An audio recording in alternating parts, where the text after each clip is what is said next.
you ever touch a keyboard or write a single line of SQL, how do you decide what tables to create in the first place? How do you turn a complex business idea into a professional database architecture?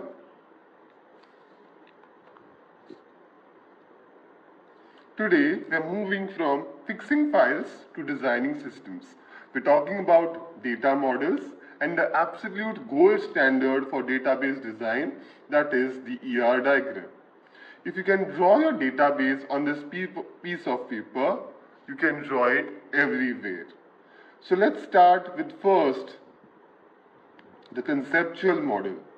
The conceptual model is like a big picture.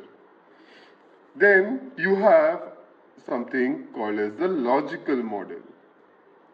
Here is where we decide the tables and keys. This is what we did in our lecture 1. And last level is your physical model. Togetherly, when you combine them with a triangle like this, please excuse the triangle for its very messy shape, you draw something called as the levels of abstraction. Now you will ask me, what is a data model? A data model, or simply a model, is basically a collection of concepts used to describe the structure of the database, describe the structure of database at a certain level of abstraction. And so you have these three: conceptual, logical, and physical model. Once that is done, now we talked about ER basics, right? So what is this ER diagram? An ER diagram is just visual language.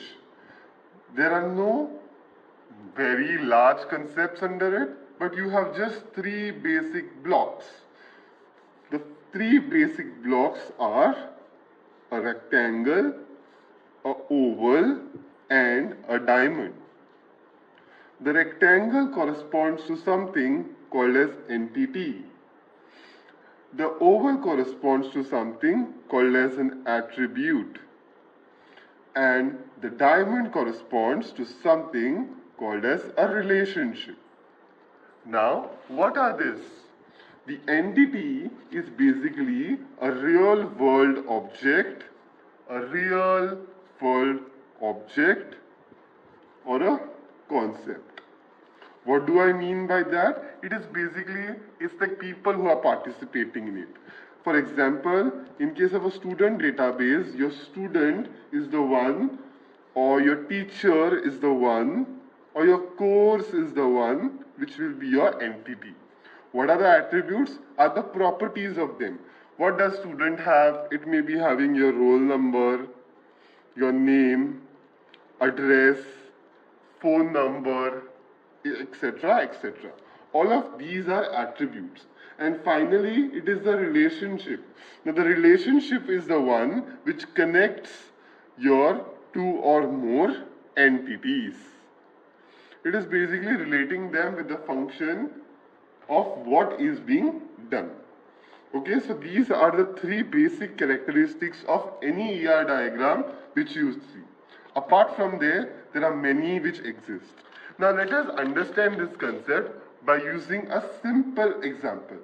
Let's suppose we have a student who is enrolling for who enrolls for a course. How will we depict in terms of ER diagram?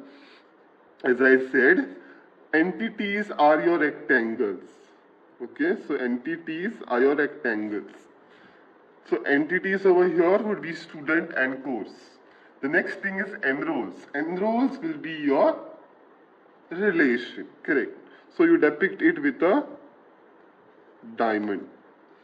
And on both sides you are connecting it. Okay, so this is what is your general structure looks like. Now, we forgot attributes, right? So how we will depict attribute over here? Just taking an oval over here, and you can mention roll number, and over here you can mention course ID. Remember, the attribute is nothing but the property of interest which will help us to further describe the entity. Is that clear? Okay. Now, after all this, did you understand what is this ER terms?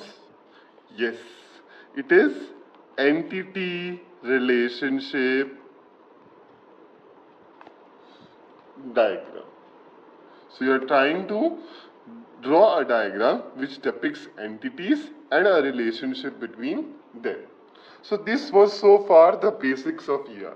In our coming sessions, we will be discussing about how more participation constraints, something called as participation constraints, something called as cardinality ratios get added over here, which will further increase the efficiency of mounting them to the table.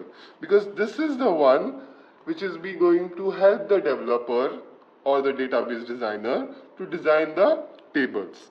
Now with this respect, there will be a table of student, there will be a table of course, and further and all, you will study what is to be performed. We will also study about different types of attributes which can be there, and also we will be glancing up to a real world example wherein we will be given a schema, we will be given a blueprint, and we will have to devise an entire ER diagram out of it.